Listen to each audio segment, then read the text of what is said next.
Bonjour à tous. Avez-vous remarqué que dans certaines situations, quelle que soit l'épreuve que l'on peut présenter aux personnes, elles ne changent pas d'avis? Alors je trouve cela toujours extraordinaire parce que Dieu nous a donné un cerveau pour que nous puissions réfléchir avec donc intelligence et pouvoir changer d'avis. Et ça n'est pas mal de changer d'avis.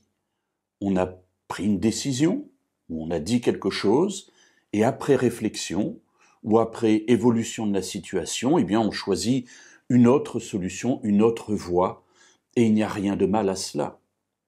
Alors un jour, Jésus s'est trouvé dans une situation où il fait des reproches. Il fait des reproches aux villes dans lesquelles il a fait des miracles.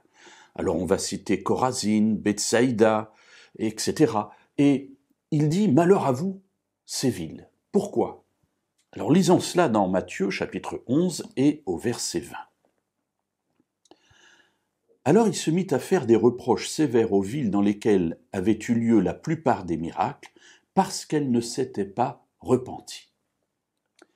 Alors ici, Jésus n'est pas en train de faire des reproches parce que ces villes avaient fait quelque chose de mal à l'origine, mais parce qu'après avoir fait quelque chose de mal, l'avoir écouté et ne pas l'avoir reçu, après avoir vu les miracles qui ont suivi que Jésus a fait dans ces villes, elles n'ont pas changé d'avis.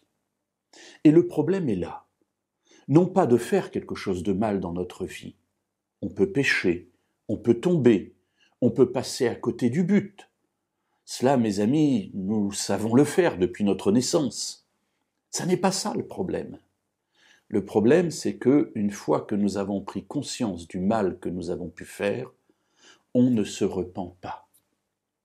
Alors j'ai coutume de dire que nous ne serons pas perdus à cause des péchés que nous avons faits, mais nous serons perdus à cause de la non-repentance que nous aurons manifestée. Parce que Jésus est mort pour des pécheurs. Jésus est mort pour tous ceux qui se reconnaissent pécheurs. Non pas pour ceux qui n'ont pas péché, parce que cela n'existe pas, mais ceux qui, ayant pris conscience de leurs péchés, acceptent de se voir tels qu'ils sont et de recevoir le cadeau que Dieu leur fait en Jésus. Alors il y a dans cette parole, bien sûr, une mauvaise nouvelle pour ces villes qui ne se repentent pas, mais aussi une excellente nouvelle pour chacun de nous. Jésus est en train de nous dire ici que si nous nous repentons, le pardon est possible, la nouvelle vie est possible. Et ça, mes amis, c'est une excellente nouvelle.